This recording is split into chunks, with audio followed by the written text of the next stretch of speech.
All right, hello, ladies and gentlemen, once again to another episode of the Gafford and Brown Show, Sweet 16. My name is Lamar Gafford, And I'm Robert Brown. and once again, we're going to talk about the everything that's going on along the sports world. Today, we have a guest, Evan Barnes. He joins us again. He's going to talk about the Lakers and pretty much anything else that he wants to talk about as well. But first of all, let's start off with the games last night in the NBA. We had the first game here, the Thunder against the Knicks. No Carmelo, but the Knicks still gave it all, but they lost by 1 point to the Oklahoma City Thunder. Your thoughts on that game, Rob? Oh man, great game. Especially from J.R. Smith. Now J.R. Smith is a guy we've been talking about all year because of his big play ability. But at the same time, with him being a dynamic offensive player, there's also lots of room for error because his bad shot selection. I mean, there are games where those bad shots drop, but like last night when he put up 36 points, it was a career high. But when you watch the end of the game, the final seconds left, it was close to I think it was the Knicks. It was the second of their last possession. It wasn't the last, it was the second one.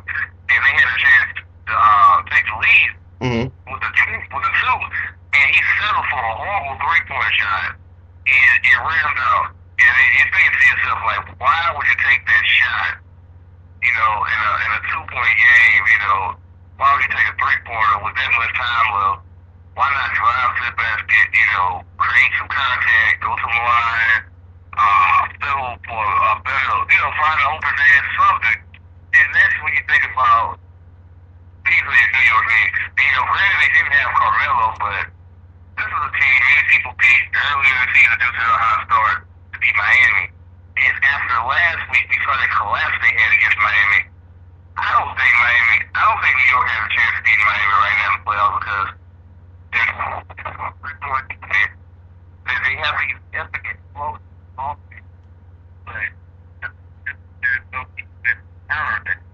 And when you saw that last night, Oklahoma City, they were pretty much on defense. Well, even though they basically do what he wanted.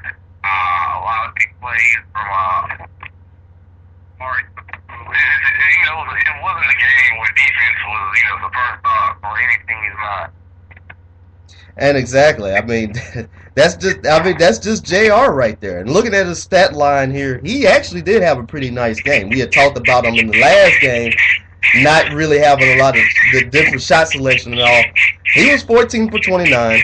He made 6 out of 13 for threes, but once again, it's just that, like you said, when it comes down to the point where crunch time and all this stuff, it just seems like they fold up at the most unopportune time. Right, and we know J.R. Smith is out there. I mean, we know this since the Denver days. We know what he can do offensively, but when it's crunch time and the game's on the line, I mean, he's hit buzzer beaters before. This is a guy who he's hit game-winning shots this year. We're not taking that away from him, but it's his thought process. A lot of those shots, weren't necessarily, some of the best shots he was stood for last second. They just happened to go down. So I mean, the Knicks are a team they're obviously going to make the playoffs.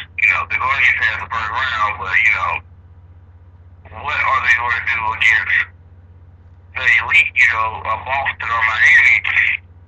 And I think right now, this is a team that's probably just going to settle for the second round because like I said, offensively, they can shoot the lights out. I mean, they can have a night where Melo's going to be hot. He's going to give you at least 20 or 30, and they're going to have somebody else come with a solid game as well, and they're going to have somebody, like Novak or a guy like Shumpert should be against good teams, and they're going to be a pretty good team. But as far as the Eastern Conference Finals right now, I mean, or seeing them trying to advance to the finals, I don't see that happening this year. And I don't too much either because looking at it right now, they're number 2 in the East. So if the playoffs were to begin today, they would face the face against Boston in the first round. And let's say you get past Boston in the first round, then you have to worry about Chicago or Indiana. which these are two teams that play very good defense and that can be able to stop the Knicks if and give them some problems too, especially Indiana. And as scrappy as Chicago is, they can do the same thing too. So I pretty much would say the second round is going to be for them. Or but they better also hope that they get a good matchup in the first round too.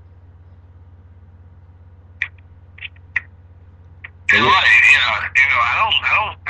I really don't think they could beat a team as good defensively as Indiana in a 7-game series. Chicago, possibly, that's a good matchup. The Bulls offensively sometimes they have their struggles, but the defense will probably be able to keep them in the game. But yeah, this is a Knicks team that the Knicks fans have been wanting to see for a while. I mean, the last 2 years, since the Melo era, we've seen them go to the first round and not do particularly much. But this year, this is a team that we know for sure that they're probably going to get past the first round. And this was a team earlier in the season where we were talking about Melo was going to be MVP. That's just how good the team was. And now, that Melo MVP thing, he might get a couple votes, but we pretty much know LeBron get that award now. Oh, exactly. But we also still have to give some props to your Thunder, though, too, in the game. Kevin Durant had 34 points, 8 rebounds, and 6 assists. Russell Westbrook also had a pretty nice game with 21 points, 6 rebounds, and 5 assists. And it just continues to look like OKC is just keep on rolling along in this season. Oh, yeah. And, a lot of people always mention the James Harden trade is always going to be mentioned as long as you have him and Westbrook on that team. And, the success, this season and next season. But you look at how good this team still is without James Harden. That's the amazing thing. And then the thing is, they picked up, Kevin Martin, and Jeremy Lamb, and they drafted Terry Jones. And people fail to realize Jeremy Lamb and Terry Jones, they're not even in the rotation. They're in the D-League right now. This is actually a deep team. Reggie Jackson, a second-year point guard, who has stepped up tremendously. This is a guy, he's starting the second unit now. Hashim Thabit, he's getting more minutes. Old faithful Nick Collison, this is a guy that still comes in and give you a double-double any night. This is a deep team, and they picked up Brewer in a trade. That's a solid defensive player. This is a team that's, to me, in mind, I see them going back to the finals. They can catch San Antonio in the number 1 seed. With a little bit of help that Clippers lost last night. So that leaves Clippers in the 3rd spot. So this is an Oklahoma City team that I think is poised to make another run at the NBA Finals appearance. And like you said, that Lakers game, we thought that Westbrook just explode with 37 points. Like, that was, just ridiculous. I really see the team, being just as good as they were last year without Harden. And I got to agree with you on that one, too, because I really think that whether if they get the number 1 seed or not, Oklahoma City is pretty much going to be the favorite coming into the West Finals because coming into the NBA, to come out the West because you saw how they did last year. I don't think having to lose home field advantage to San Antonio is going to faze them at all because they did that last year, coming back from 0-2 to win that series 4-2. And I really think that they're ready to go out there and they're ready to play. And they're actually ready to avenge last year's defeat, so to say, too.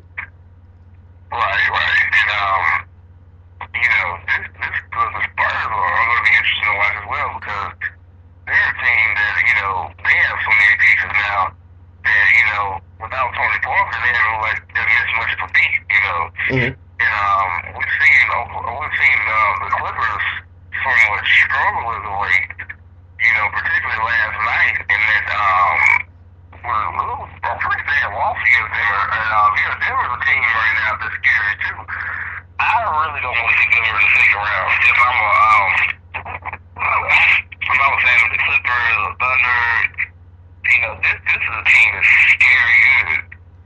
Oh yeah, likewise. And it just seems like ever since they got rid of Carmelo Anthony in that trade, the Denver Nuggets have been just amazing. Like, they haven't been like they've held their own in the West, and they are all doing it without a superstar. To be honest with you, I mean, you could say that Andre Iguodala is the most well-known player of the team, and him and Ty Lawson and Gallinari, but they're really kind of doing it without a true superstar. Right. This is a team that had with 0 All-Stars. Mm-hmm. And they're going to make the playoffs. They're high seed at this. And this is a team that's scary because after the Carmelo trade, they required so many solid players. Gallinari, Chandler, Brewer. Acquisitions. They traded Nene for McGee. That was a move that helped them also in the long run because not only is McGee cheaper than Nene, he's also younger and he's also learning the game. He's still developing. And they have such a great coach in George Karl. And this is a guy that loves the game of basketball. So for him to get these pieces, these chess pieces almost, he gets to play the game he's wanted to play. Because with Carmelo, it was a lot of frustration almost because it was the offense got stagnant. It was centered around Melo. There was things like that. Not necessarily being committed on defense. Just things like that. But now there are so many. He has such a large rotation that if he has any trouble with a player, he can send division, plug in another guy. Everybody knows their role. Mm-hmm. It's been a fun team to watch and to watch.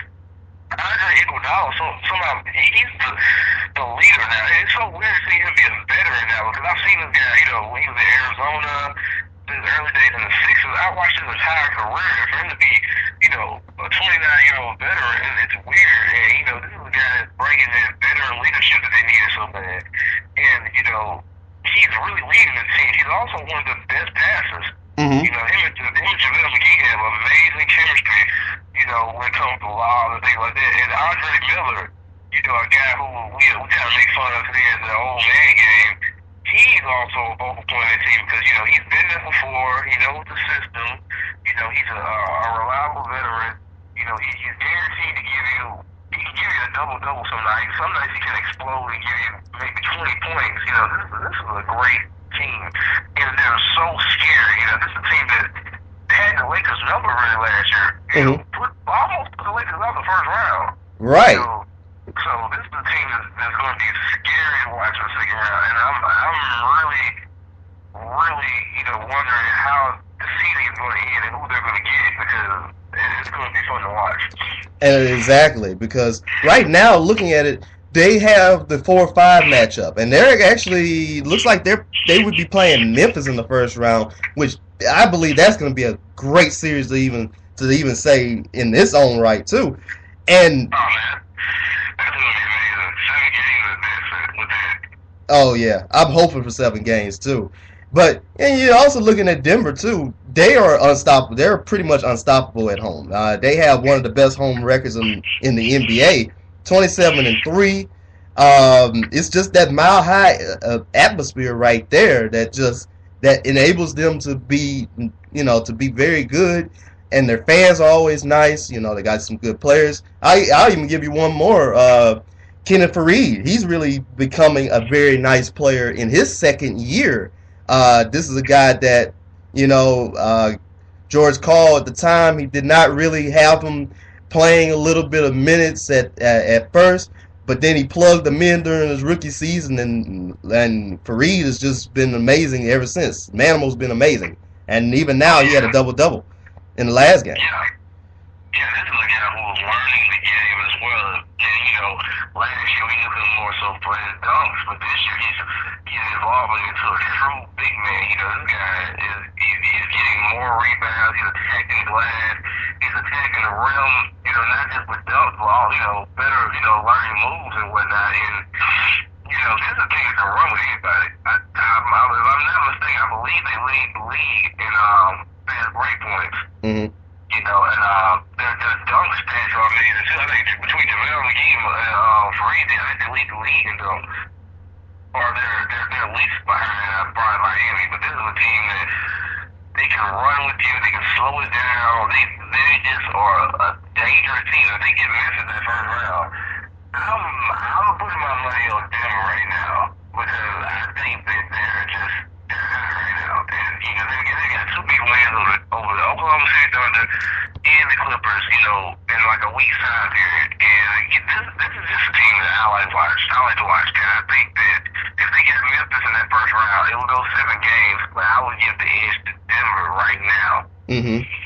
And I have to say pretty much the same thing too, because even though Memphis does play great defense and they have probably one of the best front court tandems in the league with Marc Gasol and Zach Randolph, this Nuggets team is just deep, and I think that has a lot to do in the playoffs. And you know, because like you said, you can plug in one player. If one player is not doing well, you can plug in somebody else. And if he's doing well, you can ride with him. So you know, that's pretty much good in that too.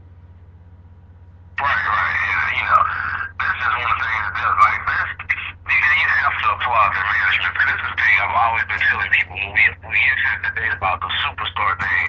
You don't necessarily need a so-called superstar to do well in the NBA because look at the groundwork laid for the Oklahoma City Thunder, the Spurs, the Jazz. I mean, these are small market teams that through drafting, key free agent acquisitions, and chemistry that built quality teams that make playoff appearances. You know, for all the money the Knicks spent, let's say the last 10 years, the Utah Jazz have way more playoff appearances than them. Mm-hmm. This is the Utah Jazz. This is a team with a small market. You know, they have a great legacy, of course, with, you know, Karl Malone, John Stockton.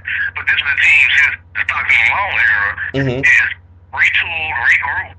You know, had the Darren Williams, Carlos Boozer matchup, lost both of those guys, and rebuilt again, and still were able to make the playoffs. You know, those teams made the playoffs last year.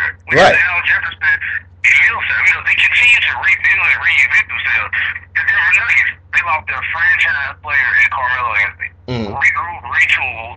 Now they're back in the postseason competition. You know, the Oklahoma City Thunder, a new franchise, moved from Seattle, basically just a roster with a couple leftover guys to Kevin Durant, drafting well, you know, key free agent acquisitions. Overnight, they became one of the best teams in the NBA.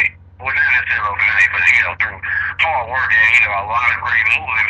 The New Orleans Hornets, they're doing the same thing. It's the same blueprint. You know, this is a team that's right there. Right now, they have a horrible record, but given a year or two, they're going to be in playoff race. You know, I mean, there are so many small market teams right now that have adapted this blueprint, and it's the small market teams that suck, that complain about, you know, the free agent, I mean, the superstar thing, the whole teaming up things like that. My whole thing is, if you do the proper research, if you get players that mesh well, if you pay attention to chemistry, you're going to do well. There's a reason why the Sacramento Kings, they have talent, but they suck because they just have a collection of talent. There's no real direction. But you look at a team like, we just said the Utah Jazz, you know, they have talent, but it also meshes well. They have the right coaching place. They have young talent. You know, it's meshing well because they pick these players, you know, according to their system, not because, well, he's 60, you know, he can play 1 through 4, let's draft him. No, you know, so teams just have to learn their system, you know. It's almost like the Patriots in football, you know. You can build a team from the ground up through the draft and through, you know, chemistry and having a system. You don't necessarily need to throw money at a superstar and get stuck with them. Exactly. And my sentiments pretty much agree with you on that one too, Rob, because I mean, like you said, and you look at the smaller markets, they might not have enough the resources and all that to compete, but then again, if you got the complete team, you can do well. And one of the things about the small market teams too, they have some of them have some of the more hardcore fans. Like, they're gonna stick by you thick and thin. Like, the Spurs, they'll probably stick with you thick and thin, and that's why they've been so good for so long and all that stuff. And you also got other franchises too that they do bad, they might stick with them no matter what. And so it's just, you like to see that fan loyalty go a long way in that one too. Right, yeah. I mean, Golden State, the team that hasn't really been good per se since 2007, and they have some of the most loyal fans in all those sports. Mm-hmm. So, fans will come if you give them a good product, and sometimes fans will come just because that's the highest ticket in town. Mm-hmm. The Thunder started off with some pretty bad records those first few years of Oklahoma, but, that's the highest ticket in Oklahoma City, Mm-hmm. outside of, college football season, that's what's keeping everyone's attention, so. Right. That's one of the benefits of having a small market team. Exactly. Now, we also had some very nice matchups the day before on Wednesday, but none were greater than the Lakers coming back from 25 points down to beat the Hornets. I looked at the score at one point in the time. I was like, wow, the Hornets are up 25 on the Lakers? Really? And then the Lakers erased that with a 20-0 run in the last, I think the last 6 or 7 minutes in the fourth quarter, just to take a 108-102 win. Your thoughts about that one?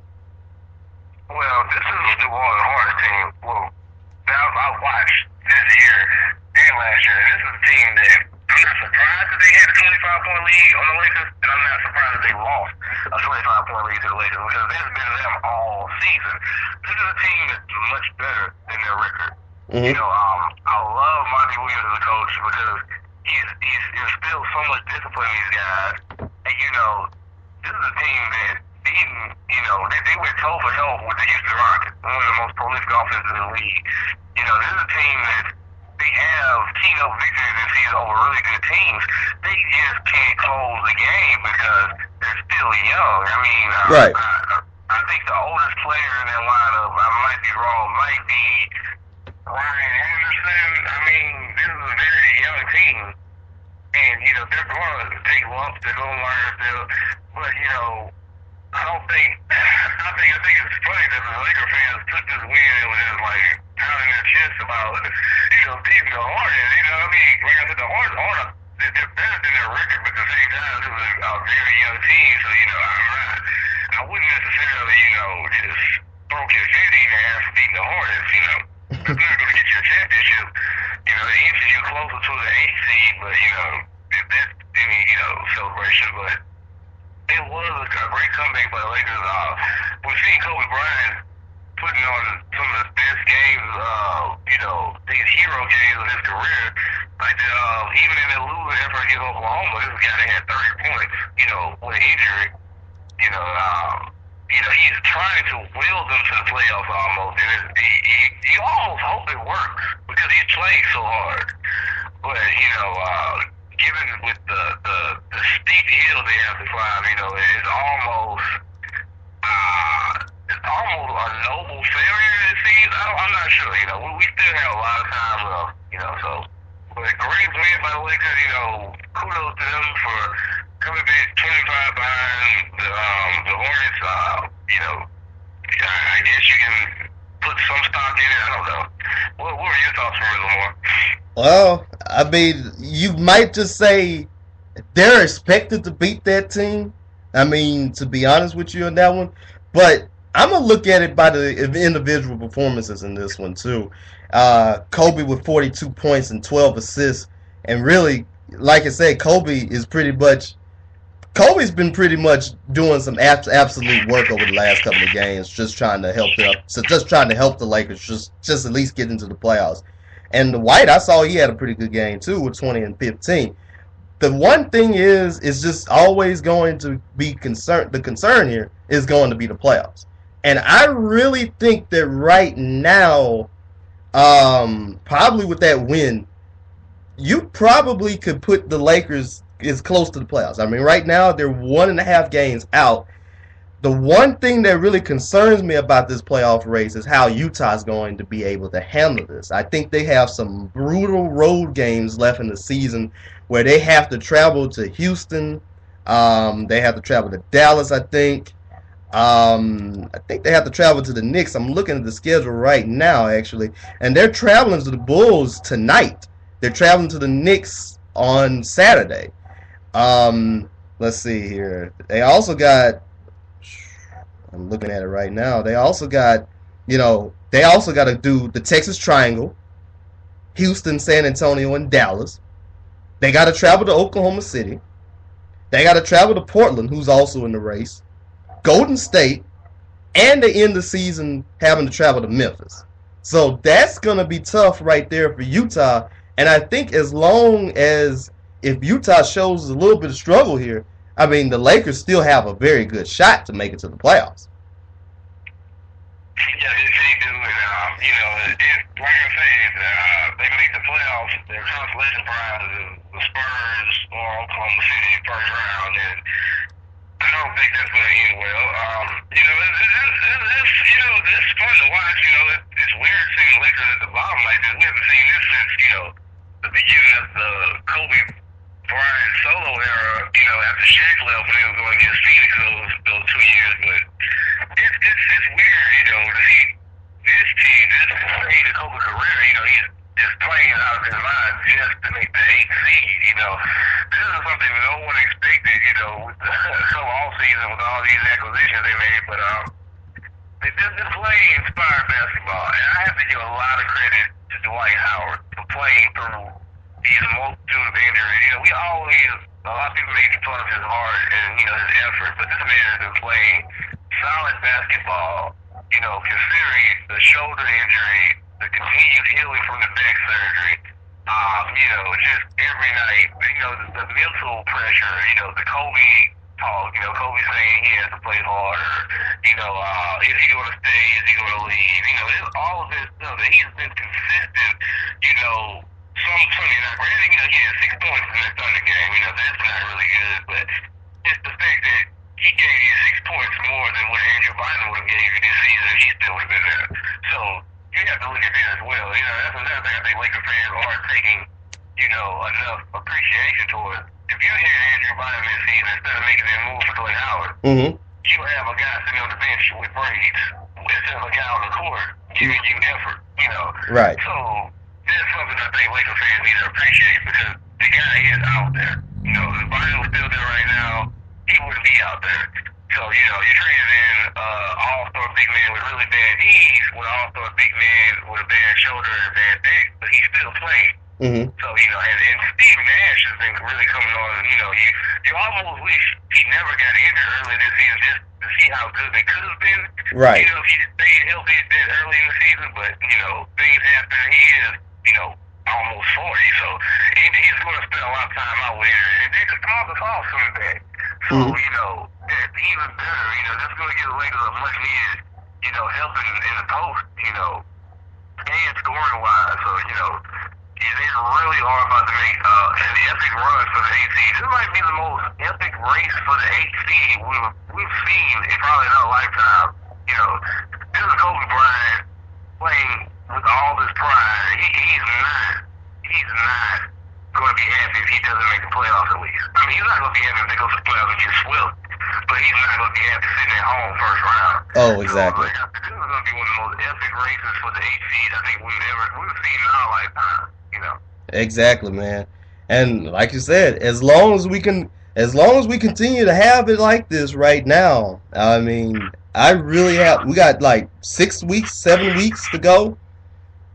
This is going to be very good. It's going to be interesting to see how all these teams shape up in order to try to get into, because, you got some teams that's still in it, Portland, Dallas, but you also got some teams that are still try very hard in this one. Utah's trying to hold on to that seed. They got 3 teams gunning for them right now, and that's just pretty much it. Yeah, and the free fall, Golden State's taking right now. I mean, it's almost like they're giving the Lakers a chance to creep up, or steal a spot, because, they've been struggling as of late as well. Well, yeah, I have to give props to Golden State because looking at their game on Wednesday, they actually pulled out a 87-83 win over the Kings. I mean, of course, it might have not have been, a blowout or anything else like that, but Klay Thompson's three-pointer at least put the Warriors, for that time being, it put them, kind of right back into that race, and it kind of put them right back into their focus here. I think Mark Jackson said that, there are some games where it's not going to be pretty, but, all they just want is wins, and right now, they're at the 6th seed here. So you just got to hope that they don't fall back anymore either, because Houston's nipping at their tails for that 6th seed, and they want to try to get a better playoff spot, probably to play against the Clippers. And I think Houston wants that spot, because I think the Clippers are a team that they can actually upset if given a chance, because I don't think they can beat the Spurs. And let's say they fall to 8, and the Spurs, okay, let's say the Spurs fall to 2, and Houston is 7. I don't think Houston can beat the Spurs, because the Spurs are going to slow it down, and they're going to make the top of that half-court offense. Right. As they got Oklahoma City, we've seen that story this season. Oklahoma City has won most of the series between them. Houston stole one with James Harden having to go for 40 plus. So I don't think he's going to do that in a time 7-game series. So I don't think they can beat Oklahoma, but the Clippers are a team that you can trick the Clippers into trying to run with you and outscore them. Right. Somewhat what the Denver Nuggets did last night. The Nuggets said, okay, you guys want to run? Let's run. And they ran them off the court. Mm-hmm. If they do that again in Houston, I can see an upset in the making. Oh, yeah. I really think that the Clippers are going to be the best matchup for the Rockets in this. Looking at their game Wednesday, losing to Dallas 112-108. Once again, it was just kind of like a standard, your normal Rockets Mavericks game. I mean, both teams are going to go right back. They're going to trade some shots with each other. It's just the better team won that night, but the Rockets are really a good team right now. Like I said, with the drubbing that they put to the Mavericks earlier this week. I mean, this is a team that could just knock you out no matter what. So, once again, it's going to be a very good playoff race no matter what. I mean, fighting for the different seeds and all that stuff. So, it's going to be a joy to see. It's going to be a treat to see on this one. Yeah, it's funny how much the 8th seed for the West has overshadowed the entire Eastern Conference playoff race. Oh, man. It's like, no one pays attention to the Eastern Conference race right now. It's like, the Sixers are so many games back from the 8th seed, nobody cares. Right. The fact that you have the Lakers battling for the 8th spot is tremendous news compared to any matchup in the East right now, because so many people have just given up on the Eastern Conference playoff race because we all assume that Miami's going to blow through everybody and go back to the finals. Right. I mean, there's only two things about this. There's only two things about their playoff race that really we know that probably are certain. We know who probably are going to be the all 8 teams that are going to make it to the playoffs. We know that Miami's going to be the 1 seed because they hold that by 8 games, and we probably already know that Milwaukee's going to be at least the 8 because they're 7 games ahead of Toronto and Philadelphia, and I really don't think either one of those teams are going to catch up to Milwaukee right now. So we already know who's going to be 8 teams. It's just basically going to be who probably gets seedings 2 through 7.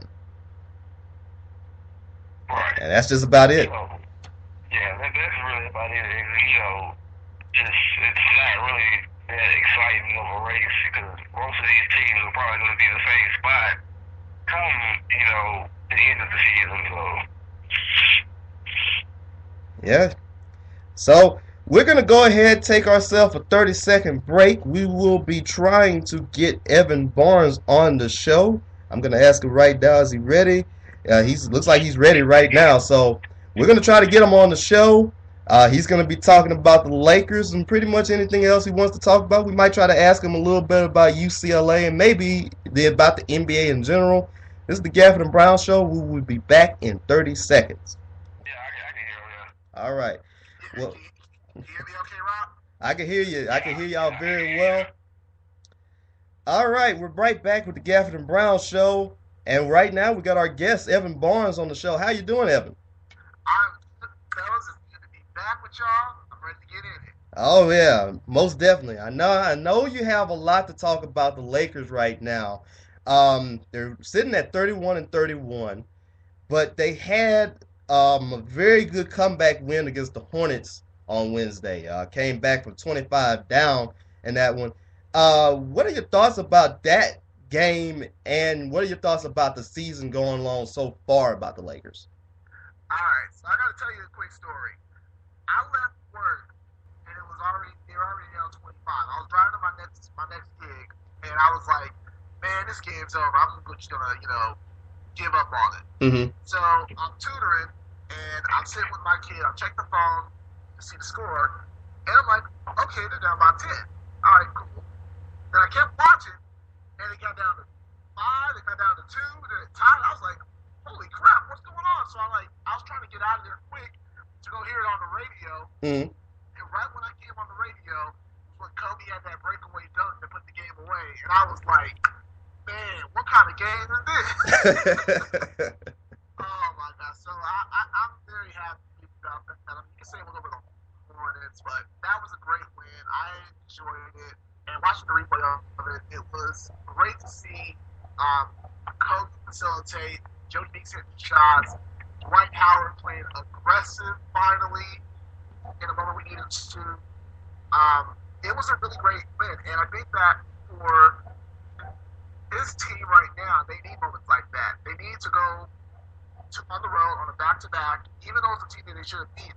They need to make a statement and say, look, we really need to win, and we're going to do whatever it takes. And who knows? It may be a turnaround for us. I mean, there's, 20 games left? Mm-hmm. Who knows?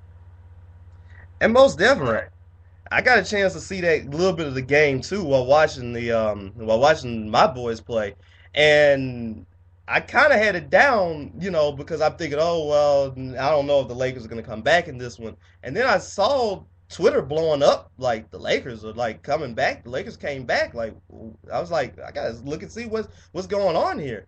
And right now, this puts you guys. You're in the ninth seed, but this puts you guys 1.5 games behind of Utah, so to say. It's going to be a very good race, wouldn't you say? I'd agree. And for people saying that, this is not what we expected when the season started, this is where we are right now, and it's going to be fun because if they get into the playoffs, who knows what could happen? I mean, if we get out of if we lose in the first round, we lose in the first round, but at least we got in there, and it's going to be fun because the way Utah's playing, the way Houston's playing, I mean, anything can happen. Mm-hmm. Anything can happen. I mean, there's a scenario I heard the other day on the radio where if Utah keeps stumbling and the Lakers win these next 2 games, there's a chance the Lakers could be in the 8th seed by Monday. Mm-hmm.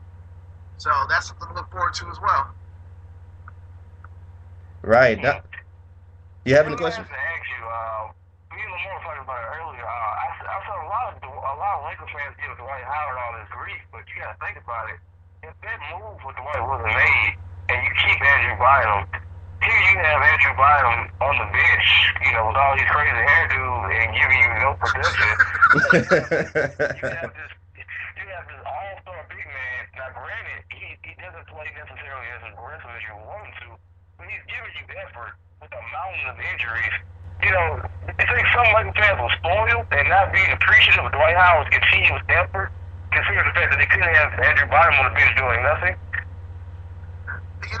It's funny you say that because I actually think you're right. That I think most of us out here have like a love-hate relationship with Dwight because you see Dwight, he's obviously not 100%, and I've made excuses saying, he's not 100%. Don't expect him to be, what he used to be in Orlando. And like you said, he's still leading the league in rebounding at 12.1 per game, which is very good. Even though it's not his usual averages, but it's still very good.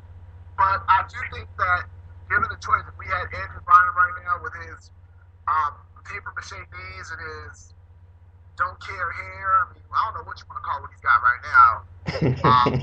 Looking like Two-Face or something. I don't know, but I don't know. I think you're right. I think Dwight Howard gets a lot of grief. He does earn a little bit because the problem with Dwight to me is he's not really self-aware, and he'll say stuff and he'll act like he wants to be loved, but at the same time, he still, he needs to understand that when he's out here, all that matters is you play hard, give your best effort, you find a way to impact the game, and if he can do that, that's fine. But right now, would I say that we want to trade Gilbert and Andrew Bynum?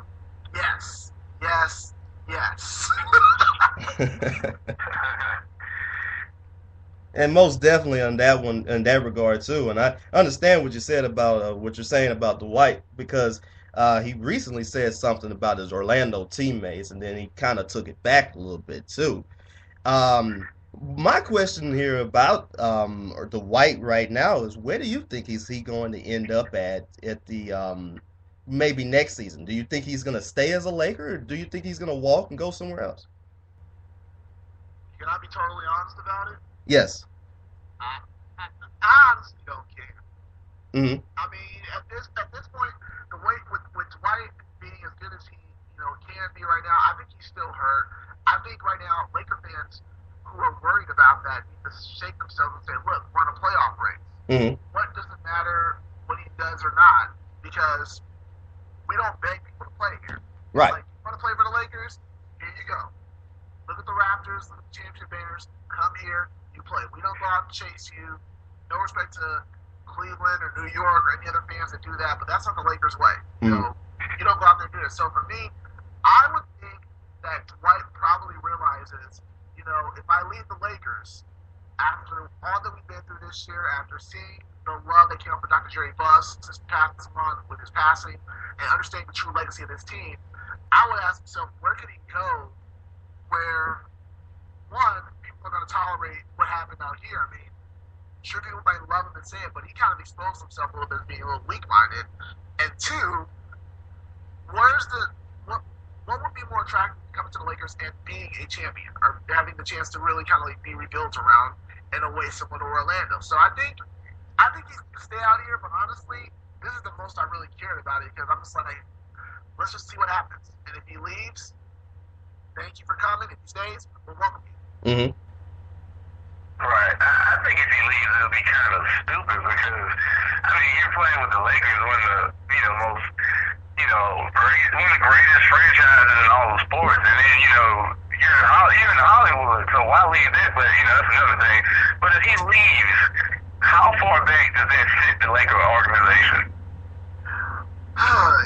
It's going to set it back pretty far. I mean, if you look at the team right now, I think the longest tenured Laker is Steve Nash with his contract, and Steve Nash is going to be pushing 40 by the time that contract's up. So the Lakers need to have somebody young that can build around. And I think if Dwight leaves, it would really hurt this franchise, because you have Kobe, who's near the end of his career. Nash is going to be done. You have Melo Pete, who he's winding down to. Gasol, you can't build around him. He's going to be older.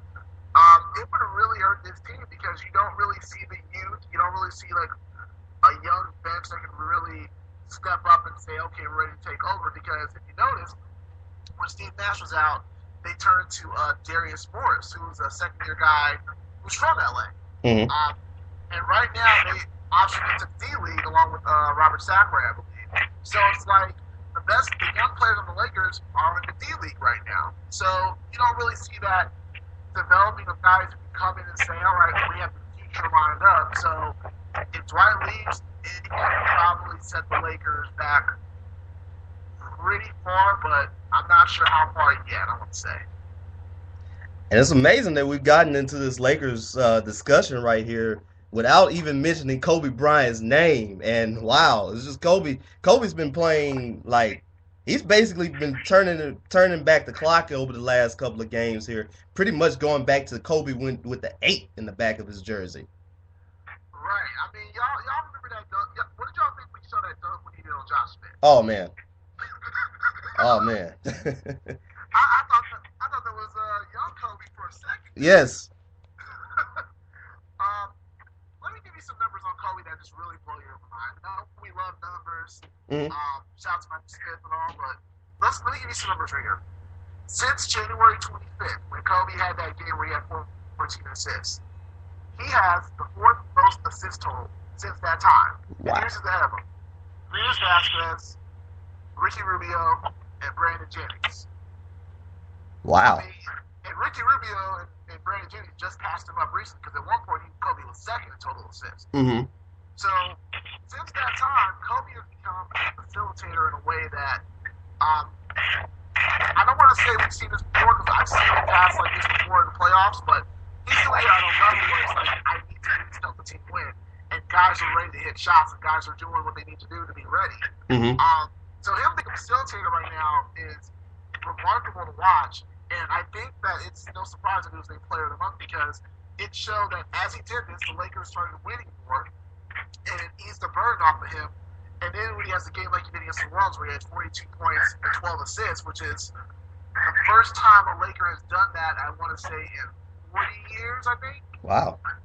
I mean, that's the remarkable thing, is that Kobe is finding new ways to impress you this late in his career. Mm-hmm. Not just by scoring, but by passing the ball, by being a leader, by inspiring guys, pretty much looking like, you know what, this is what we got to do to win.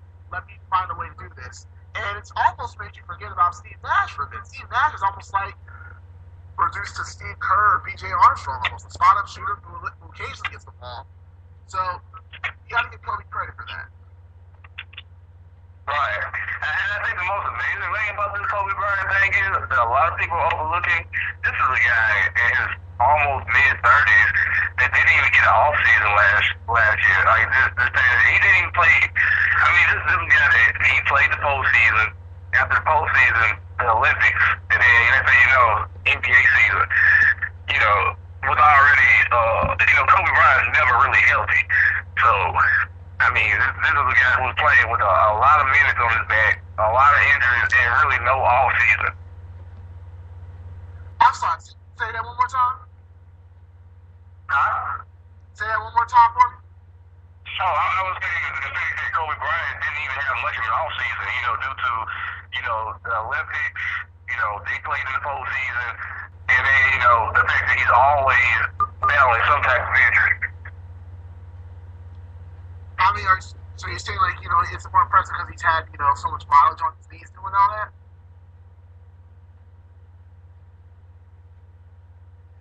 Rob? Well, I'll go ahead and I know what you're saying. I think that it is incredible knowing that Kobe's done all this work with all that mileage on his knees because he's playing at a level that most guys retire.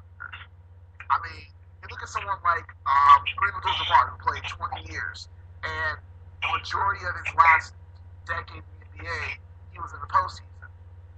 So he had all that mileage on him, and he will still be able to be efficient after up to maybe year 15, I want to say. Mm-hmm. And then you look at somebody like Shaq, who was effective up to year 15. Kobe's in year 17, and he's going to make the All-NBA team. Mm-hmm. That's incredible.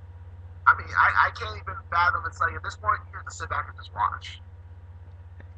I agree, man, because, I mean, it's really appreciative to get a chance to watch him and see it here. I got a good question for you about Kobe, too. I mean, let's say the Lakers do make it to the playoffs here. Maybe get the, just make the playoffs here.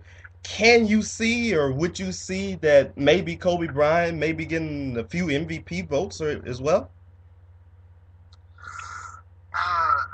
I guess you can give him some MVP votes. I mean, if we're honest, the MVP vote's already decided. I think it's LeBron. Yeah. Waiting for his coronation. Yeah. I agree there. I mean, I think that honestly, Kobe could get maybe some votes, and I think it will be deserved. I mean, what he's done, and if he gets the Lakers to the playoffs, I'd definitely give him at least maybe a fourth or fifth place vote. I mean, I think it would be a testament to how well he's transformed this season and how well he's been the catalyst, literally in every way, from scoring, from facilitating, just doing what he can on offense to pretty much help this team get to where it needs to go. So I would say he definitely deserves some MVP votes, although I can't go counter to what I believe, and what most of y'all believe is that if LeBron James doesn't win the MVP, it will be one of the greatest travesties in NBA history. Oh yeah, agreed. He's going to win it, though. Yeah, he's gonna win it. He's going to win, but I also want to ask you, all right, Mitch Kupchak is a genius when it comes to pulling off these high-profile trades and getting these big talents, but I got to say, for the better part of 2 years, the Lakers haven't been able to build a bench.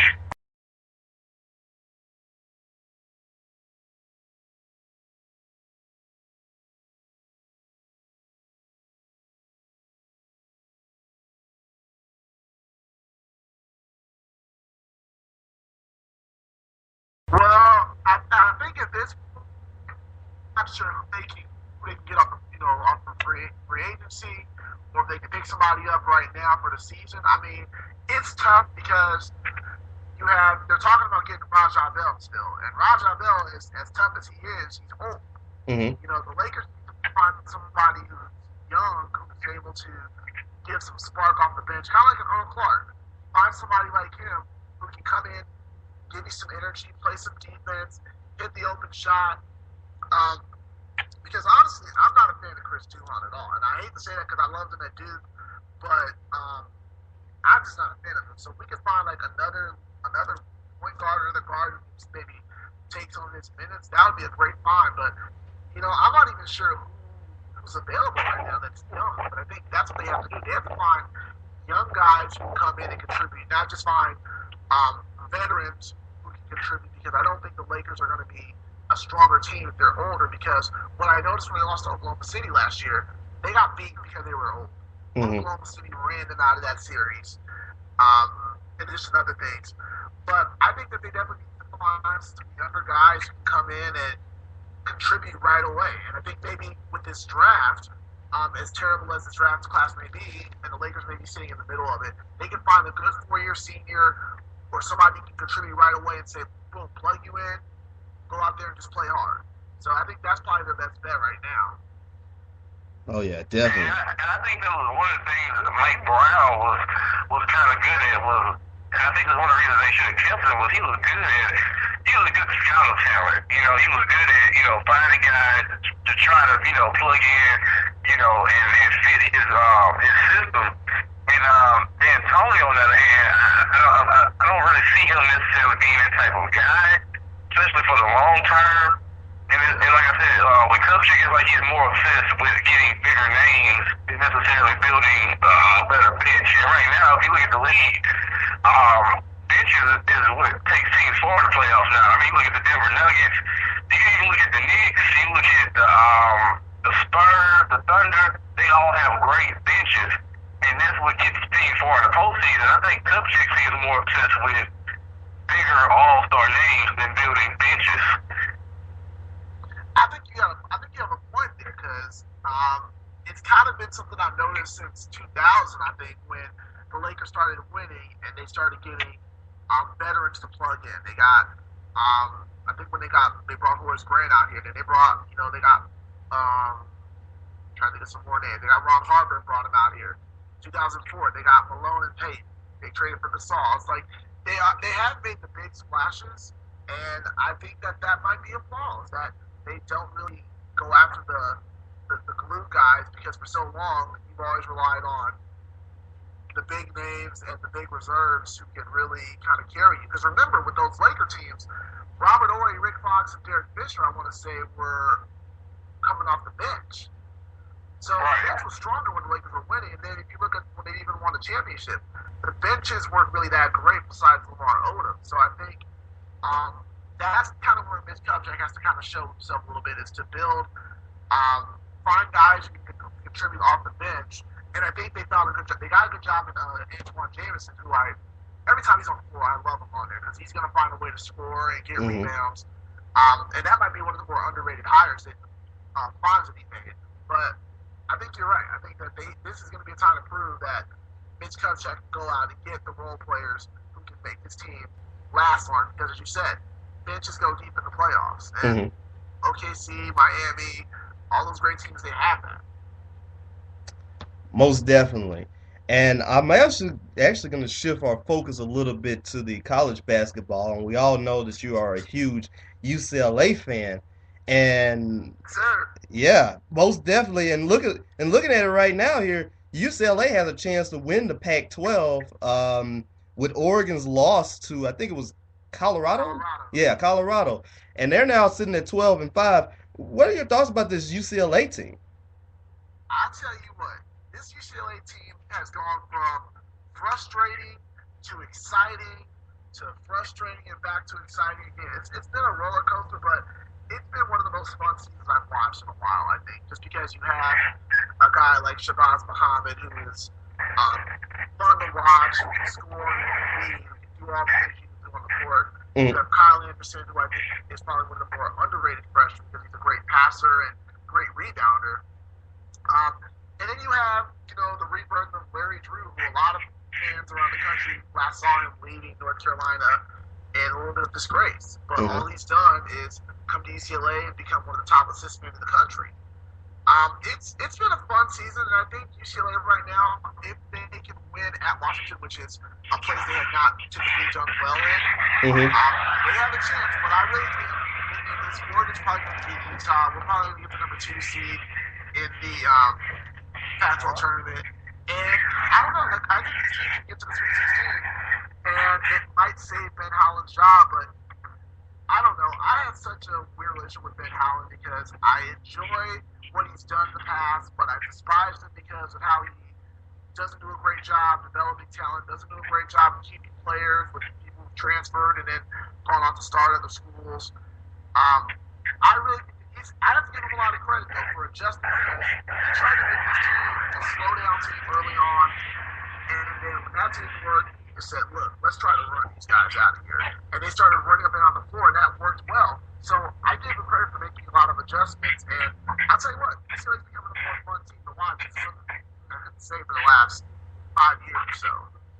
Right. We have been saying that a little bit about Ben Howland too in our kind of our last show. That sometimes, yeah, I think like you said about the development talent, and then also, some of the teams, some of the players have left too early, and that's another thing as well. Yeah, I mean, look at Drew Holiday. I mean, I covered Drew Holiday in high school, and I said when he graduated, he was probably the best all-around guard since Ben Davis. That's how good he was in high school. He was a scorer. He was a walking triple machine. He played great defense. He gets to UCLA, he starts, but he doesn't really play that well. And then all of a sudden, he goes to Philly, and now he's an all-star and possibly a candidate for most improved player. So it's like Ben Howland really didn't know what he had with him because he wanted to fit Drew Holiday in his image, and he drove him away. And then you look at guys like Russell Westbrook. He wasn't that great his 2 years at UCLA. I mean, I remember my brother and I talked before Westbrook's second season, like, yo, he's going to run when Derek Collison got hurt, we're like, he's going to run the point? Like, I don't know about this. And he had a decent year. He was Pac-10 at the time, the player of the year. And then he showed off his athleticism a little bit more, and he blew up from there. But he really didn't have a great career there. So it's kind of like with Ben Howland. I think he's so used to playing with blue-collar guys from Pittsburgh and Northern Arizona that when he came to UCLA, you had stars on the team, guys that you can really give the ball to and let them do their thing. He didn't really adjust to that as much. Like, even when he got to the Final Four, the first time in 2006, he had guys like Aaron Flalo, Derek Collison, guys who were great guys but not necessarily superstars until you realized, oh, wait, that team had some blue-collar guys around them so they could do their thing as well. And then you bring in Kevin Love, you bring in Westbrook, and that team was a great team too. But I think Ben Howland's problem is that he just doesn't do well with star athletes. And he's got to learn this year that he has to ease up a bit so that his guys can flourish. And I hate to say it, but if he was Pac-12 Coach of the Year, my God, what are we going to do? Like, we want to fire him, but we have to keep him for another year. That puts you in an interesting predicament right there. Yeah, I mean, you wouldn't have that luxury of having a coach that you have a love-hate relationship with, where you want to strangle him 1 minute and then say, you're actually doing a better job than we give him credit for. Most definitely. You got any questions for him, Rob? I want to ask you about the overall way the Big 12 has been this year. It's like almost a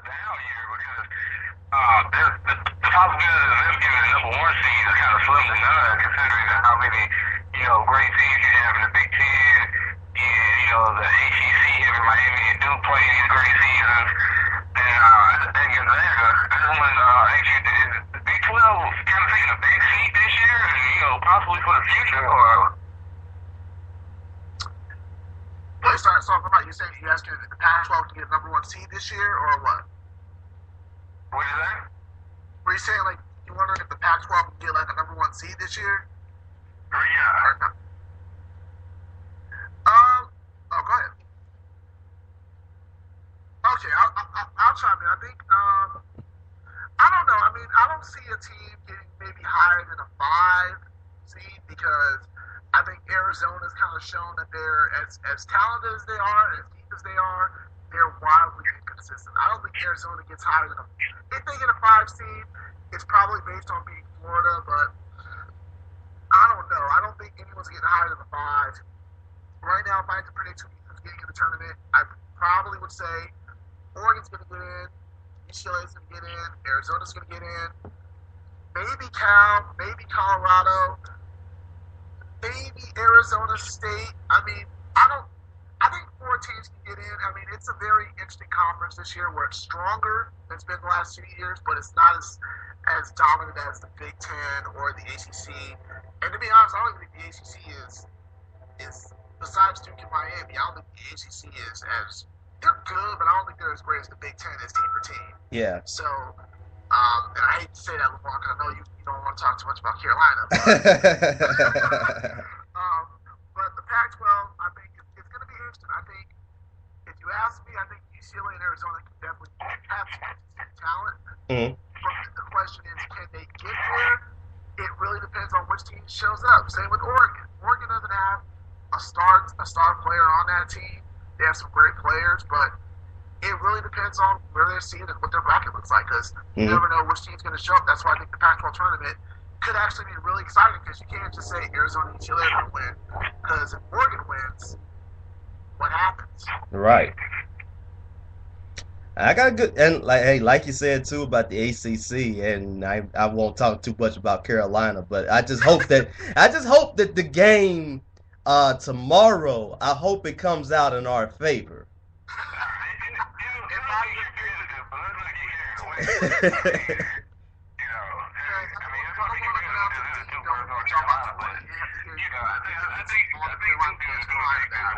Huh? I saw both of you talking. I'm sorry, Bob, were you saying something? I'll talk a little smack to Lamar about this. They're going to take it. And, Yeah, I'm kind of outnumbered in this one right here, so I'm just going to leave the doors alone on this one. Sorry, bro. If it makes you feel better, I think if Carolina does lose by 10 or 12, take that as a compliment because it could be Oh, man. Well, I won't be watching the game anyway. I got to work, so unfortunately. If that happens, then, yeah. If it makes you feel better, I got a basketball game at 6 too, so I might have to catch the second half on my phone. So I'm with you there. Well, all right. Well, we're enjoyed having you on the air once again. This is Evan Barnes. You can follow him at Evan B on Twitter. You can also take a look at his writings on burgogumbo.blogspot.com. Did I say that right? Yep. And you can also look at his writings also on Rant Sports, right? I'm not with them anymore. Oh, not with him. Okay. Nah, I'm independent on the gumbo. Okay then. Oh well. I thought I had you. Don't worry. I mean, if people want to go there and look at my old stuff, they can. Oh yeah, definitely. Yeah, definitely they could do that too. And also check out with his video blogs on his blog as well too. Yeah, great video blog about the dance of being a Laker on the bus. It was very touching. Thank you, man. And I got some great feedback on that piece on Jerry Buss, and I think that it really kind of showed just what his impact was as an owner. I mean, the Lakers right now wouldn't be what they were without him. So that was I had a lot of great feedback on that one. Thank you. Well, all right. Well, and that is pretty much it. And let's see here. Once again, thank you for being on the show too. So, once again. Yeah, man. I said, y'all send the invite, I'll come through. Definitely. I looks like I sent by a tweet to him a little bit later than expected on this one, but that was once again Evan Barnes. He was talking about the Lakers, a great insight about the team. He's a fan, but once again, he's not haste enough to lay the blame. And once again, good interview from a great journalist by him. So we will be right back with the Gafford and Brown Show. We're going to be talking about a little bit about college basketball. We're going to have some changes now in one of the conferences, the Big East and the Catholic 7. We will be right back in 30 seconds. Mm-hmm. Well, all right, we're right back with the Gafford and Brown Show. We just had our guest, Evan Barnes, talk a little bit about the Lakers and also about UCLA and the Pac-12. Right now, we're going to shift our focus to college basketball, and we have some big news coming out of the Big East, and it looks like right now we got the Big East and the Catholic 7. They get the split, and it's going to happen, I think, this offseason on July the 1st.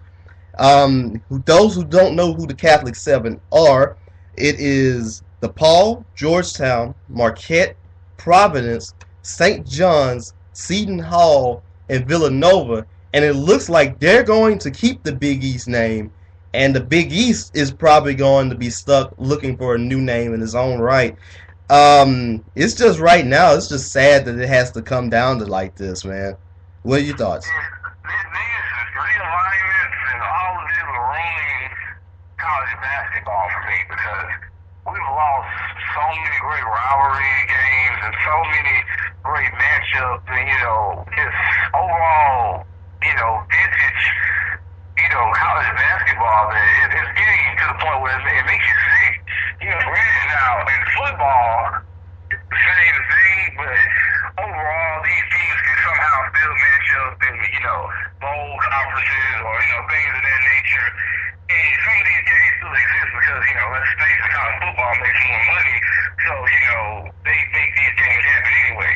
But, it's unfortunate, and it's very disappointing in, basically, the Catholic 7 or the Big East or whatever it comes through. It's going to be like the NIT tournament all season, it's crazy. And it's just not fun at all, because there's going to be more, changes made, especially, to our beloved ACC. I can see, there's going to be teams, probably trying to come in and leave, and it's a constant shuffling that's getting very annoying. What's your takeaway, Lamar? You hit the nail on the head on that one too, because I never liked the whole realignment, maybe except for probably a few moves here and there. But it just, like you said, it just takes away all the different rivalries that we grown so accustomed to watching, especially from the Big East. Georgetown and Syracuse are going to play against each other for what could be possibly the last time this Saturday. And just looking at it as a whole here, it's just sad that the Big East was a premier basketball conference that, you had Georgetown back in the day when they were pretty good, and still are. Syracuse back in the day when they're pretty good. St. John's was pretty good in the 80s. You could remember that Villanova team that won in the 80s as well. And, that Big East tournament, which hands down, as much as the ACC fan that you and me are, Rob, we really enjoyed watching the Big East tournament, no matter what. The Big East tournament, I say 4 years ago, they had the UConn versus Syracuse game that went 6 overtime. The greatest game I've ever seen in college basketball. Oh, yes, definitely. Agreed. So many moments from the Big East tournament. Like I said, me and you we're ACC guys. I'm a Duke guy, you're a North Carolina guy. Mm-hmm. Hands down, Big East tournament, Madison Square Garden. I mean, it's just it's like basketball is transforming these Big East tournaments. There's so many memories, so much excitement, and to see that kind of being taken away partially because of politics and money, it's unfortunate. Yeah, and it really is, and it's just won't. You know, whatever happens with this Catholic Seven, I mean, sure you get the same Big East teams, but it's never gonna be really this, and it's never gonna be the same. And from what I understand, uh, they're going to have the Big East. They're going to have that tournament in Madison Square Garden, and I think it looks like they're going to add Butler, Creighton, Dayton, St. Louis, and Xavier. But it's not going to be the same. I mean, it really is not going to be the same, and at all, at all. Right, right. I totally agree with you there.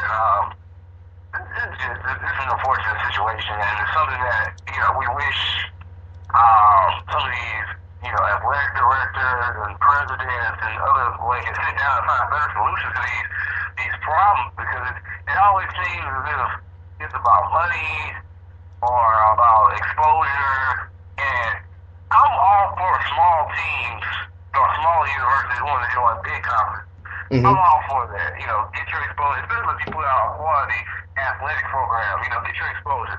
But when you're a bigger team with history and you make enough money already, but you want to jump conferences due to politics or the possibility of making even more money, that's when it steps on toes of fans and all, and it gets down to greed. Mm-hmm. And that's not what the sport's supposed to be about.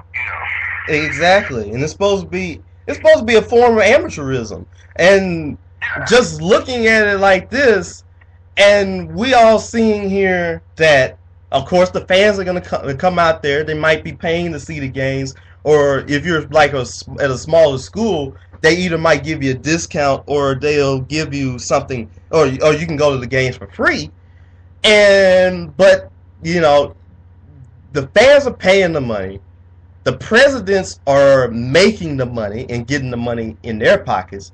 TV networks are getting money and putting it in their pockets. The NCAA is getting money and putting it in their pockets. But who gets left out and who gets shafted in the whole thing is that the athletes are getting paid nada. Nothing. Not at all. Right. And I will always be on the side of athletes getting paid, because the money that's coming in now to these college programs is ridiculous.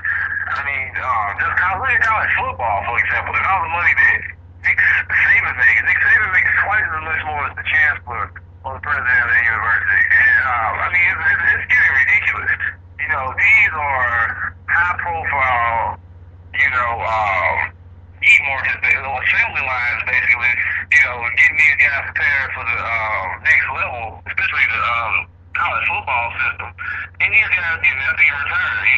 Some of these guys, like South Carolina running Lattimore, he's going to the league, but this dude might not ever be the same again. He might not even be able to capitalize on his talent because he got hurt playing college football, and he didn't get really a dime for it. There's nothing we know legally, maybe under the table money, but he's not getting paid what he should get paid for his talent.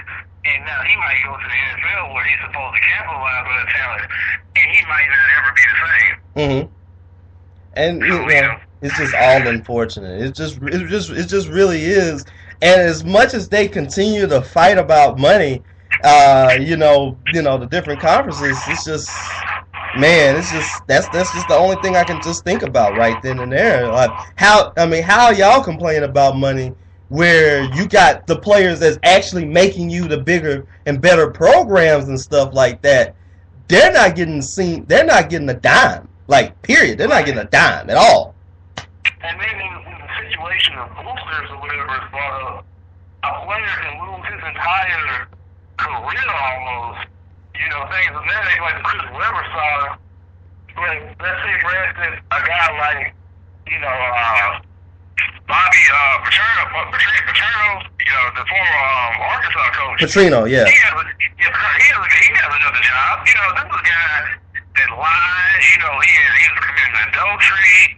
He was, having sex with an employee. Mm-hmm. Things like that. He's getting another chance. He's probably going to get another chance to come to a high-profile program soon. It's the hypocrisy of college athletic. Even Rick Pitino, the godfather of college basketball, the big name, he was caught up in a scandal not too long ago. Mm-hmm. And, he's nobody remembers it. It's slipped under the rug. Just continue things like that. These coaches can leave like a thief in the night and go take these bigger, better jobs. But a player transfers, he has to sit out a year. Mm-hmm. It's continued hypocrisy from the NCAA, the rules, and all. It's a system made to benefit administrators, coaches, but it punishes and penalizes the players. It treats the players almost like property, Mm-hmm. Instead of actual, resources of making revenue. Mm-hmm. So that, it's unfair. yeah, that's just one thing I can never wrap my head around on that one, and I probably would never will. And it's more as much as a lot of the different conferences. And I just hope that there's a stop sometime soon, because not just only for the players' sake, but also for the fans' sake, who enjoy seeing these rivalries. I mean, it's just I just don't know anymore, man. But yeah, but also shifting the focus to a little bit more of a happier tune. Indiana played against Ohio State on Tuesday, and Indiana suffered another loss to another Big Ten opponent, losing 67-58. Your thoughts about that game? Big win for Ohio State, man. This is a team that's so scrappy. I mean, that's the thing I like about Ohio State. They always, I'll say since 2000, towards the end of last decade, mid-last decade, they've been able to get top recruits, lose them, to half and whatnot. But they keep getting these guys, and they convince some of them to stay, and they continue to produce teams that not only go to the tournament, but even go far in the tournament. I mean, look at the team with Alan Craft pretty much being the leader in their continued success, and this is a team that's finally going to go deep in the tournament because they have a great coach, they have a good system, and they have a lot of scrappy players. And Indiana's a team that right now, I think they just took a loss. It happens. But I think they're going to do well in the tournament side because they have a lot of great athletes. Mm-hmm. But the Big Ten they're the premier conference this year. No question about it. They have the most highlighted teams. They have the most prolific teams right now. You got Indiana, you got Ohio State, you got Michigan State. I think Wisconsin's having a pretty solid year. Oh yeah. They're the premier conference right now. And it just seems like that's going to make that tournament pretty good too, because I believe that of course Indiana's going to be the cream of the crop, but we've seen that they have a few weaknesses here and there. Michigan is pretty much going to be one of those teams that's going to challenge them, but they have a few weaknesses here and there. Michigan State and Ohio State, they can really take that they can really win that conference tourney. Same thing for Wisconsin, and who knows, maybe we might get a surprise, maybe between a good showing between maybe either Illinois or Minnesota, one of those teams, because they're not too bad of a team to really sneeze at either. Those two teams that had keynote victories this year over some of those top teams we just mentioned in the Big Ten. Mm-hmm. But also looking at it from another game here too, Miami lost to Georgia Tech 71-69. Do you think Miami's gonna be now? This loss drops them out of that number 1 seed. I think the ACC tournament is going to depend. It's going to decide Miami State as far as the number 1 seed. Mm-hmm. If they win the tournament, outright they get the number 1 seed. If they struggle or lose, I think then their bid will be made as far as the number 1 seed goes. Mm-hmm. Because if Duke wins the ACC tournament, then you got to give them the number 1 because they split the seed. They split it with Miami so far. Mm-hmm. And Miami suffering some losses from schools, that aren't even ranked. Right. So, I think that the ACC tournament is what's going to make they can bring Miami as far as the number one seed goes. Yeah, I had to say that too, and I think their success, of course, if Miami wins the ACC tournament, they will be in the discussion in order to get to see if they get that one or two. I really think here for Miami, if I were a Miami fan, I would probably hope that Duke makes it to the final so that we can at least get a chance to see, all in all, who gets the chance to win. You know, the winner of that game is probably going to get the number one seed regardless. And Right. exactly, I mean, I think there's no bones about that, because those two teams are pretty much the crop of that conference. Yeah, no, without doubt. Because but it's just been a little bit shaky right now for Miami. I mean, they're hit a little bit of a rut. It's just gonna see how can they get out of the rut. I mean, 3 of their last 4 games have been losses, and to 2 of them, the teams that they could have beaten. But you know, once again, that doesn't take away from all the body of work of what they've done this season. They've really done a great job this year. So, you know, props to them. Right. And, you know, like you said, they did a hell of a job. No one expected this team to get this good. You know, there were predictions of them being one of the ACC teams, you know, to go to the tournament, but not, you know, do what they did, you know, early this year. Mm-hmm. Especially for the downward seasons from, you know, North Carolina, you know, Wolfpack, North Carolina State Wolfpack team that was beat by Mississippi. To be what Miami is right now, they've had kind of a good up and down season as well. Right. And let's also shift the focus a little bit to the in-state teams too, and it really still looks like that we could probably get about 2 or 3 teams in there, because Northwestern State is your Demons are actually doing a very nice job, 20-8, and they're giving Stephen F. Austin every single thing that they can handle. Yeah, that was a heartbreaking loss this past weekend. Down to the wire, a great game. They have Sam Houston this week. And, Northwestern is definitely looking good. This is a team that is among one of the nation's best in scoring. Mm-hmm. And they look primed to make a run and possibly get a play-in game. And, you know, this is definitely something that would really help, you know, the university as far, you know, financially, morale, because, you know, that team has not, and a lot of people from our hometown Shreveport on it as well. Mm-hmm. And, you know, it's just something that, you know, that really helps the state. It always helps the state. Oh yes, and it does.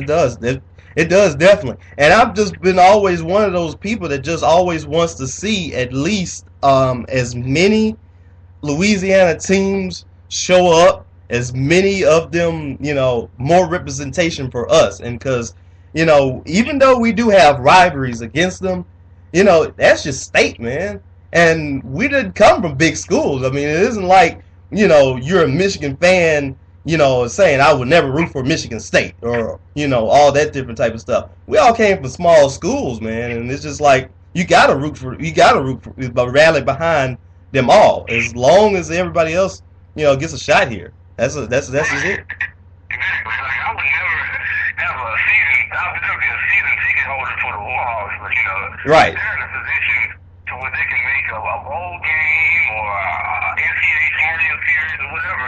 You know, I'm going to be rooting for them, you know, because that's, like you said, we come from small universities. You know, so many people, you talk about the excitement of LSU and their success, they forget other universities that exist in Louisiana. Mm-hmm. So, you know, we have to remember that there are more universities in Louisiana other than LSU. Exactly. And so right now, like you said, Northwestern, continued success for Louisiana Tech, who's sitting at 26-4 and 16-1 in the WAC, and it looking like in the bracketology here, the latest from Joe Donardi, he has Tech as a 13 seed playing against UNLV. And then you also got Southern, who actually has a very good chance to win the SWAC, and he has them in the first 4 playing against Charleston Southern, but at least making it to the playoffs and getting probably a chance to win, even though if they might have to play against Gonzaga or somebody else like that. Just getting there is just always an exciting thing. Right. You that's what HBCU, this is always exciting, considering that you're considered to be, an underdog from start because, you're an HBCU, you don't necessarily have the top recruits or the high class, elite workout facilities, things of that nature. So it's great to see HBCUs go to the postseason in the NCAA. Mm-hmm. Yeah. Like you said, Tech and Northwestern and Southern, wish them all the best. Northwestern did beat Tech and Northwestern, but much success to them. Mm-hmm. Much success to them as well, because we all know how ULM feels about Tech sometimes too. But like I said, when you're in the position, when you're in the position to get in there, I'm pretty much gonna root for Tech no matter what, and I just hope that they have a pretty good showing and a pretty good run in the tournament too. And who knows? This might also help them out in their quest to the Conference USA next season. So that's another thing too. Right. So we're actually gonna take a look at some of the other news right here that we may have. I saw a story here about Derrick Rose. He's the doctors officially had him. I'm trying to look from the site that I retweeted it from. Let's see here. Looking at it right now. I think it was Streets of the NBA. I think he had it from somewhere else. But it says, according to his doctor, Derrick Rose is officially cleared to play, but he refuses to play until he can dunk off of his left foot. And I really feel like that's a good idea. Why rush back? Like we said that in the last show, why rush back? Pretty much, I guess we're going to say it again, why rush back, right? Exactly. We saw this last year. We saw it last year in the game against Philadelphia. Mm-hmm. When he was in the game, he was playing pretty much garbage minutes, just getting his feet wet again. And we saw him go down with, that season-ending, that playoff-ending injury, and we haven't seen him since. And I think, like you said, why rush it, The Bulls right now, they're in position to make the playoffs. We have them kind of going past the first round, unless they get, some type of upset. Mm-hmm. Going to the second round, and that might be all she wrote. But nevertheless, it's a success because they don't have their superstar player, So, why rush back your franchise, because let's be honest, all the chips, all the eggs are in the Derrick Rose basket when it comes to the Bulls. Mm-hmm. So why rush that back, when you're already in success, to make the playoffs? You're in the playoffs, basically. Don't rush back to safety your franchise, just to get, I don't know, more hype around the playoff push or whatever. Just save him. Shut him down and have him come back in the beginning of next year. Right. Also looking at some more news, it looks like Mariano Rivera, he's going to come back from his ACL surgery, but he says that 2013 is going to be his last season as a baseball player. One of the greatest closers of all time, you think? Would you say? Oh, yeah, hands down. God knows the next season, considering the fact they already have a long list of players injured and high-profile players injured like A-Rod. And, he's hands down the greatest closer ever. He's a guy that I thought would be well retired by now, but, he continues to put up great numbers and play. And, this is going to be a story, well, not necessarily a story book ending, considering how the season goes, but it's going to be an ending of a great career. It's definitely a first ballot Hall of Famer. Oh yeah, most definitely. And no matter how do you feel about the Yankees, I mean, he's in that untouchable list where you can't hate what he does. Oh yeah. Derek Jeter too. For life, he's one of those high-profile Yankees. He's in there, with the greats, Dave, Yogi, etc.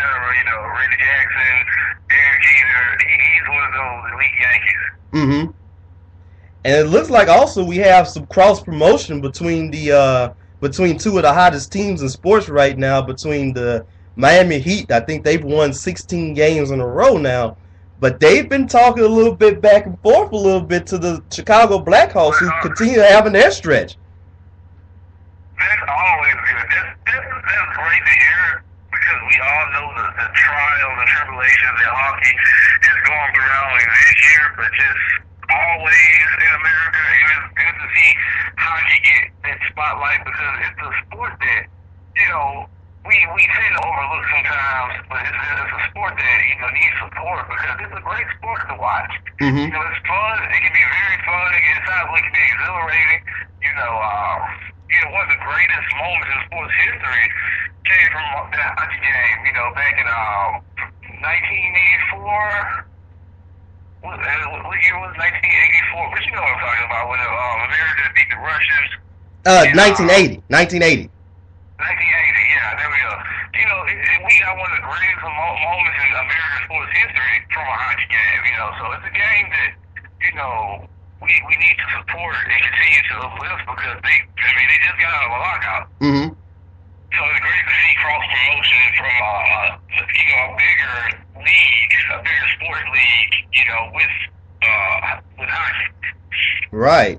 And once again, like you said, we both of us might not watch hockey too much until the playoffs begin, but that is the time that I really enjoy watching it because, hey,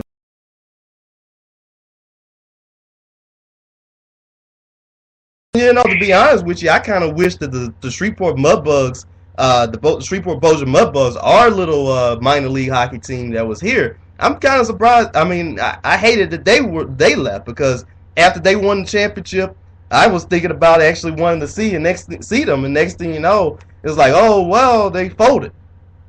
So. Right, and that was a great experience. Many Shreveport Bossier, you know, citizens, you know, to go watch a sports team here, you know. Right. You know, of course, you know, we got the baseball team, but you know, they always were in peril up and down. When they would lose, they would lose and change their names. Mm-hmm. But the Mudbugs were a consistent team here. Mm-hmm. You know, it was something that, you know, a lot of people look forward to. And, you know, like I said, there's a lot of people still mad about, you know, them being gone. Right. It's just because like... now we have really nothing. We had the Shreveport Battle Wings, mm-hmm. you know, the Red Football League. We lost them. The Mudbugs, of course, they're no longer here. And I think the Captains still exist, or...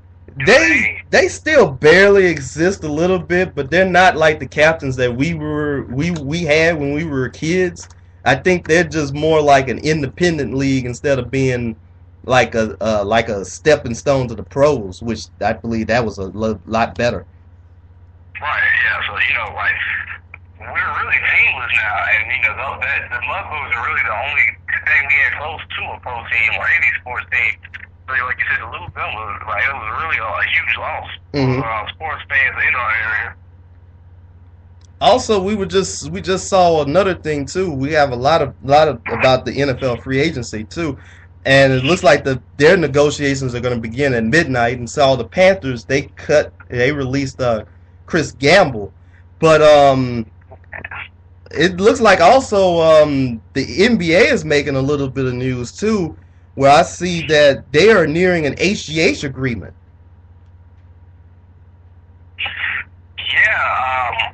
I'm sure you heard the rumors, the speculation of LeBron James being kind of some HGH steroid story. It hasn't really picked up any steam. We haven't got any official word. This is even a real story, but it's something that's been floating around the internet. Right. And I'm definitely not surprised that this is in the making because as much as we don't hear about, you know, steroids in basketball, I'm sure that there's some of it happening. And I'm sure that, you know, with David Stern being the type of commissioner that he likes to, you know, get things in the blood before they even get bad, I'm sure this is something that causes attention, even though there's a way out. So, yeah, I'm not surprised that, you know, they're agreeing to this. And I'm not surprised at it either. I think, once again, it's just all the sports are just trying to do, or they're just trying to, you know, we had it happen in baseball before, and I think baseball was one of the first was one of the first ones to at least combat it, and then you had football that did the same thing. Hockey did the same thing. NBA is trying to do the same thing too. And it's even the ripples effects has even affected itself all the way down to probably even the WWE, like wrestling. Oh yeah. I'm glad you mentioned it because especially since the Benoit, the Chris Benoit tragedy, WWE has really cracked down on substance abuse and performance enhancers. Mm-hmm. They're coming with one of the better programs in sports now because a lot of guys, get suspended, and I think it's a 3 strikes you're out thing. If you get suspended 3 times, you're terminated. Yes. Now, I'm sure certain guys might not need those fantasy considering they have a lot of money tied up in oh yeah, exactly. Names, but they've definitely put more stock into their wellness program. Glad we mentioned WWE on this sports show because oddly enough, I've actually been watching more of it since The Rock's return, and it's been pretty entertaining. Oh, really? Do enlighten us because I have not watched. I don't think I've watched too much wrestling because I've got work during those days. But I watched his match. I think in the World Rumble when he beat CM Punk for the title. Yeah, it's something that's very interesting because we see The Rock now as a major Hollywood star, and now he's giving back to his roots of wrestling. He's actually champion right now. His big rematch with John Cena is scheduled for WrestleMania 29 on April 7th. Mm-hmm. And it's something that's picking up a lot of steam because, this is a sports entertainment, industry that was like the number one thing we watched when we were children. Like, you could argue that the WWF back then was bigger than pro football and basketball from 98 to 2001. Right. Because of not only the money it generated, but the excitement and the ratings. I mean, there were nights where I think Monday Night Raw would be the highest rated night on TV. You would get better numbers than Monday Night Football. Mm-hmm. Exactly. I mean, it was pretty much the same way because especially with the wars that they had going on with them and WCW, but also that whole Attitude era thing too, like Stone Cold Steve Austin, The Rock, Triple H, Undertaker, Kane. All you knew that you were going to be entertained every single night with those characters. Vince McMahon was a very good character at that time too, and that whole era was like it's just pretty much the golden era of the WWE.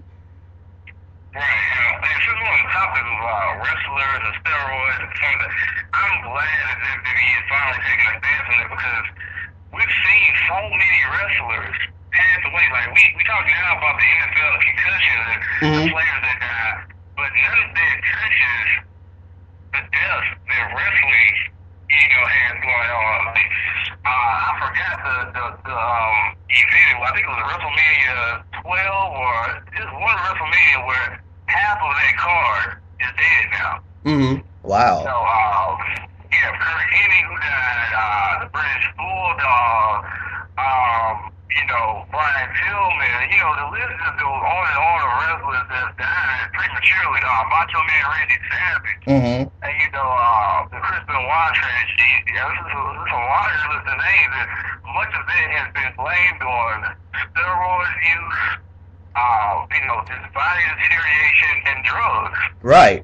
And it's something that sport has done some work trying to clean up. That's why when you see superstars like The Rock still be able to profit off of their bodies, and you're excited for them because here's a guy that got out of wrestling in his early mid-30s and built an entire career out of doing what he loves to do, and he's still able to walk right. He doesn't have any drug addiction that we know of, mm-hmm. And performance enhancing scandals, so. Yeah, absolutely. And I mean, that's always a good thing too. And I'm pretty sure once we get up to WrestleMania, we're going to be talking a little bit more about wrestling. I'm glad we actually getting a chance to talk about it too, because I mean, hey, this feels like our youth back in the day. Yeah, Right, it's like I mean, a lot of people still watch it. They're like, wrestling is one of those things where you outgrow it at a point, but you never really turn your back on it. Oh, yeah. Like, there's no, like, you know, it's just one of those things, it's a fascination, you know, we know it's not real, it's scripted. You know, you never see, raw highlights on Sports Center unless there was a big name sports store on there. Mm-hmm. But, you know, there are athletes that watch this too. You know, I mean, you can watch a Raw episode with it being a sports city, and they turn the camera to the front row seats, and it'll be like the starting lineup of your favorite sports team. Right. You know, I mean, Muhammad Ali was in the first WrestleMania. Mm-hmm. You know, sports and wrestling go hand in hand, and it's just something that, you know, it's fun to watch, you know, and it still gets ratings. Oh, yeah, definitely. So, looking at the lineup right now for WrestleMania is going to be pretty nice. Rock and Cena. Undertaker against CM Punk. CM Punk is actually going to try to break the streak. But, you know, you got Undertaker, his longtime manager, Paul Bearer, passed away, too. Yeah, I heard about that the other day, actually. That was tripped me out, actually, because, you know, this is a guy that was a part of that character, like, entrenched in that character. Like, you can make the argument that during the 90s, if Paul Bearer wasn't there, then that character probably wouldn't have taken off the way it took off. Right. Right, so, right. You know, that was sad. You know, it's kind of funny at the same time, because at one point he was killed off of WWE TV. Mm-hmm. So, you know, now that he's actually dead, it's like, you know, and then his name was Paul Bearer. So this is a man who most of his career was involved in death. So. Right. I just have to say this: with that happening, I have to hope that the Undertaker streak has to continue. It has to continue. Yeah, it's going to continue. I think next year might be his last year doing it. This is WrestleMania 30, which is going to take place in New Orleans of all places. Oh man, I gotta try to get some tickets for that. So yeah, there you go, man. Like to save up for the tickets there. But I think next year might be his last for Raw because it's the 30th of WrestleMania. Mm-hmm. I mean, he doesn't even work shows anymore. WrestleMania is the only show he works now. Right. So I think he might hang it up next year at 30. Exactly. Yeah, that would be pretty fitting too, for him to do it then because you know it's the grand spectacle of it all, and at least it would be pretty fitting because it's gone on for like 20 now. He beat CM Punk. That would be 21. He does wrestle in WrestleMania 30. That's now 22. I mean, that would be his 22nd match. I mean, it would be fitting. It would be pretty fitting to end a career like that. And also to say like this too, it seems like New Orleans is getting a lot of high profile things because now you got the Super Bowl. You're gonna have the NBA All-Star game next year. Now you got this too. I mean, hey. Yeah, it's definitely good for the city and the state. I mean, New Orleans, a city that's battled back from, you know, the well-known, you know, events of Hurricane Katrina. And, you know, you've seen some of the success. You've seen the Saints win the Super Bowl. You saw, you know, the Tom Benson buying the Hornets and one of the names of the Pelicans. The Super Bowl last year. Like you said, NBA All-Star this year. I mean, next year. And then, you know, WrestleMania. So, yeah, New Orleans is definitely getting a lot of limelight, a well-deserved attention. It's a great city, you know, one of the premier cities of our state. So, you know, it's always good to see them do well. Yeah, most definitely. And, you know, just continue to hope that they successfully, you know, come back all the way. So, basically, this is pretty much going to be the end of our show right now. Any ideas when our next show is going to be? You said Tuesday I think on Monday. Is there any change for that? We can do Monday. Whichever works for you, Monday or Tuesday. Let's try Tuesday. I'm off that day. Okay, we can do Tuesday. Yeah, we'll try to get with you on the time on that one. Probably it's going to be like around that 1 o'clock time as we always do, of course. But it looks like we're going to have a show on Tuesday. If anything else happens, we'll be sure to let y'all know about it. Definitely. But right, so, let's, and we're going to include more wrestling talk. I know I have a lot of followers on Twitter that actually still watch wrestling, and a couple guys that follow us there. Even on Grantland, there's a guy that writes about wrestling, so this is something that people still watch, and we're not going to, give it as much time as we give the NFL, NBA, or MLB, but it's something we'll give, a 10-minute segment on, maybe 5 minutes, Oh, definitely, and we have to do that. I mean, we got to do that, and it's only fair and it's only right too. And we're gonna I don't know how much we know about hockey, but we might try to give y'all a little bit as well, maybe between the 5 to 10 minutes as well for that. We'll take care of you. We'll take care of you because this is pretty much one of the places that you come for sports talk, and we got to do that for you. But once again, this is the end of the Gafford and Brown Show, episode number 16, Sweet 16 here. This is Lamar Gafford. Robert Brown. And until next time, I say peace and God bless.